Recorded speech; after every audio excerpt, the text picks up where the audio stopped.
Em nosso encontro de hoje, vamos continuar a explorar a questão da consciência, né, que nós começamos a trabalhar no encontro passado e que, de fato, é um dos conceitos que dá nome ao nosso movimento, né, o amor consciente. A palavra deriva da palavra consciência. E vamos então tentar aprofundar um pouco mais as definições, né, do que seja então a consciência. Nos dicionários, nas enciclopédias, tem duas definições, né? E as duas fazem sentido, né? A primeira diz que a consciência é a capacidade que os seres humanos têm, né, de alguma forma conseguir sentir ou compreender aquilo que se passa dentro da gente, né? Uma capacidade de observar-nos a nós mesmos na nossa vida interior. Essa é uma característica que só os seres humanos têm, né? A segunda definição que tem no dicionário é no sentido da moral, né? No sentido de saber distinguir o que é certo ou errado, né? De a gente conseguir avaliar, né? Quando a gente vai agir, né? Cometer um ato, né? De saber se aquilo que a gente vai fazer está de acordo com as regras, né, corretas ou não. E essa é a definição mais antiga, né? Essa definição, por exemplo, está presente aqui nessa reflexão do Aristóteles, né? Quando ele diz que devemos ser senhores da nossa vontade e escravos da nossa consciência. Né? A nossa vontade, muitas vezes, é de fazer coisas que moralmente são inaceitáveis, né? E por isso ele diz que devemos ser escravos, né, da consciência, para que predomine, então, o comportamento correto.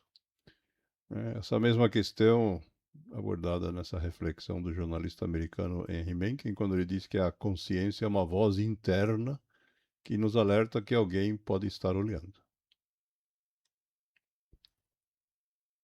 Por outro lado, né, ela de alguma forma nos segura, nos reprime, né? É isso que o roteirista americano Bud Schulberg nos lembra, né, quando ele diz que conviver com a consciência é como dirigir um carro com o freio puxado, né? Tem coisas que a gente poderia fazer, mas não faz, porque a nossa consciência não deixa. E é nesse sentido também, né, que a gente costuma usar o, o adjetivo tranquilo, né, junto com a palavra consciência, né, quando a gente tem a consciência tranquila, né, no popular quer dizer que a gente fez todos os nossos atos de acordo com aquilo que se considera moralmente correto, né? Essa frase da Anne Frank, né? Dizendo que uma consciência tranquila torna a pessoa forte, né? Se baseia exatamente nessa questão. Mas a gente pode avançar um pouco e conectar isso com a outra definição que a gente deu. Schopenhauer começou a fazer isso já no século XIX, quando ele diz que faz a comparação aqui com a honra, né? Dizendo que a honra é a consciência externa, né? A honra é uma pessoa honrada, né? Aquela que cumpre com as regras, né? E de fato faz nos seus atos, né? Que são visíveis aos outros, né? Então é por isso que ele fala em consciência externa. Mas ele complementa, né? Dizendo que a verdadeira consciência é a honra interna, que é justamente essa nossa capacidade de olhar para dentro sem conversar com ninguém, né? Em pensamentos ou no nível diferente da conversa habitual, a gente conseguir avaliar o que se passa dentro da gente.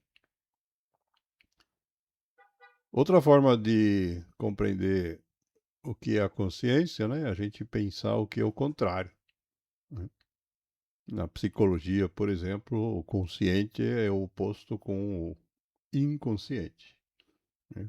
Esse nome é usado para as coisas que estão na nossa mente ou no nosso cérebro, ou guardados em algum lugar na nossa cabeça, né? Se vocês quiserem ser mais popular, mas dos quais a gente não está sabendo, né? Se a gente for questionado de forma racional, não temos acesso. E aí, por exemplo, na psicanálise diz que quando a gente dorme e sonha, né, nós temos acesso a essa parte, né? Por isso essa oposição também entre vigília e sono. Outro aspecto do contrário da consciência, né, é o que nós chamamos de reações automáticas, né? Quando o nosso comportamento é baseado em reações ao que os outros fazem ou dizem, sem que a gente tenha tempo, habilidade de pensar e avaliar e tomar uma decisão, né? A gente age de forma automatizada, como se fosse um robô. Nesse caso, a consciência também não está presente.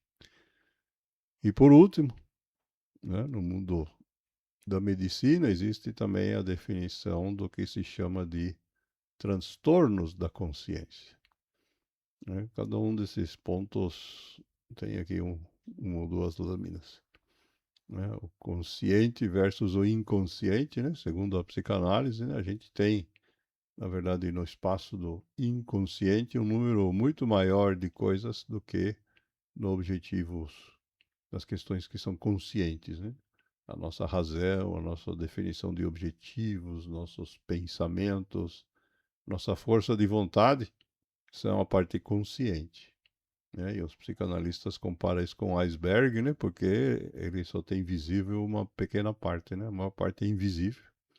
E essa é a representação, então, simbólica do que é o inconsciente, né? No inconsciente estão as nossas fobias, as nossas crenças, nossas compulsões, nossos medos, né? E um dos trabalhos justamente da terapia psicológica, né, é fazer com que essas coisas que vivem no nosso inconsciente migrem para o nível do consciente, né? Esse aspecto aí está relacionado com a reflexão aqui do Zig Ziglar, que diz que aquilo que consome sua mente controla a sua vida, né? Seja lá o que for que se passa na sua cabeça, é isso que determina o que vai acontecer com a gente. O Gandhi também deu um pensamento que tem a mesma base, simplesmente dizendo que o que você pensar passará a ser. Em relação à questão do sono e a vigília, né, que são estados de consciência diferentes, né? Também nós temos algumas reflexões, né? O Buda diz que todas as manhãs nós nascemos de novo, quando a gente sai do estado de vigília e vai para esse estado que nós chamamos de consciência. Estamos acordados. E ele complementa dizendo que o que fazemos hoje é o que mais importa, né? Chamando a atenção, né, que o que mais importa é aquilo que nós fazemos de modo consciente enquanto estamos acordados. A questão da reação automática, né, é algo que nós podemos nos capacitar para modificar, né? O Tony Robbins nos ensina que qualquer padrão de emoção ou de comportamento que a gente reforçar de forma contínua se torna uma reação automática, né? Isto é, toda vez que a gente reforçar um determinado comportamento, né, nós passamos a tender a repeti-lo sem pensar, né? Isso faz parte de uma característica do nosso cérebro humano que, a semelhança dos animais, né, ele é construído dessa forma, no intuito de economizar energia, né? A gente deriva de uma época que os alimentos não eram garantidos, né? A tendência é que aquilo que deu certo algumas vezes a gente passa a repetir automaticamente sem pensar para ganhar tempo, para ser mais ágil e para economizar energia.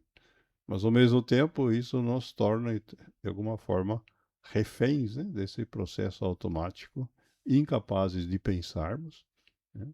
E lembrando que no mundo moderno ninguém passa dias sem comer se não achar um mamute pela frente para caçar, né? Tá certo? A gente tem energia suficiente para poder usar o nosso cérebro, né? Então, por isso essa oposição, né? Quando, por exemplo, a gente enfrenta alguma coisa que nos incomoda, né, nós podemos partir para uma reação automática. Tem vários exemplos aí na lâmina. Ou nós podemos parar, respirar se precisar, entender o que foi que aconteceu e a partir daí tomar uma decisão consciente sobre como vamos reagir àquilo. Quando a gente se senta na frente de uma tela, né? O Steve Jobs nos lembra, nós estamos fazendo exatamente o contrário, né? Ele deixou essa frase aí ligada à televisão, mas se aplica a outras telas também, né? Inclusive algumas que ele ajudou a inventar, né? As pessoas ligam a televisão quando querem desligar o cérebro, ele diz, né? De fato, a gente passa a consumir de forma automatizada aquilo que outros fizeram, e nós chamamos de programação da televisão, né? Quando a gente age de forma automatizada, né, o Ralph Emerson, outro que já estamos muitas vezes, diz que as nossas ações passam a ser o retrato das nossas crenças, né? Nossas crenças nos ajudam a definir essas reações automáticas. E o último jeito aí de não termos consciência plena, né, é a definição da que vem da medicina, né, que são os distúrbios do estado de consciência, né, que podem ir desde uma, por exemplo, sonolência, né, quando a gente está sonolento, muitas vezes as coisas acontecem e a gente não percebe, até numa escala que termina quando um ser humano está em coma, né, quando a gente está em coma, é incapaz de reagir a qualquer coisa e também não tem nenhuma consciência desse processo, né? Existem uma série de definições no universo da psiquiatria, na lâmina ele tem alguns exemplos, né, dos critérios que podem ser utilizados, né, e que levam então nessa escala aí da sonolência, passando pelo que os médicos chamam de obnubilação, o torpor, quando a gente responde apenas a estímulos que nos geram dor e nada mais, e por último, o coma, né? Então, quando a gente enfrenta alguma dessas situações, obviamente, nossa capacidade de consciência está diminuída. E por que estamos falando disso? E por que isso é tão importante, né? Que dá nome ao nosso movimento, né? É porque todos nós aqui queremos modificar alguma coisa, né? E se a gente quiser modificar alguma coisa em nossas vidas, a gente precisa perceber o que que nós queremos mudar, aquilo que nós fazemos de forma automática e a gente sequer se deu conta que faz automaticamente, nós não conseguimos mudar, né? Por isso que a Sheryl Sandberg, né, administradora americana, trabalhou muitos anos no Facebook, né, diz que não podemos mudar algo que não percebemos, mas depois que percebemos, depois que temos consciência, a gente não pode deixar de mudar, né? E nós vamos entender o que que precisa, né? O Maslow, né, o psicólogo americano famoso, também diz que o que é necessário para mudar uma pessoa é mudar a sua consciência de si mesmo, né? Existem linhas de terapia que trabalham basicamente com esse processo. E tem duas frases do Einstein que são extremamente conhecidas, né, e que se conectam exatamente com essa temática, né? A primeira delas diz que uma mente expandida nunca volta ao seu tamanho original, né? Quando a expansão aqui significa aumentar a quantidade de coisas das quais a gente tem consciência. E o outro tema, frase do Einstein bem conhecida, né, que diz que nenhum problema pode ser resolvido pelo mesmo estado de consciência que o criou. Solucionar problemas passa por aumentar o tamanho da nossa consciência. Ter o problema, ok. Para resolver, temos que subir um degrau. E mesmo no mundo dos espiritualizados, como por exemplo o Eckhart Tolle, né, que também já estamos muitas vezes, né, ele nos lembra que o fundamento da questão da espiritualidade não tem nada a ver com as crenças, né? Muita gente confunde, né, espiritualidade com crenças, principalmente de ordem religiosa, né? O que ele diz que ser espiritual tem tudo a ver com o nosso estado de consciência. Quanto mais ampliado o nosso estado de consciência, mais espiritualizados nós somos capazes de ser. E é por isso que ele nos incentiva que cada um de nós assuma a responsabilidade pelo seu estado de consciência neste momento. A consciência, diz o Tolle, é o maior agente de mudança. E é por isso que ele é tão importante para nós.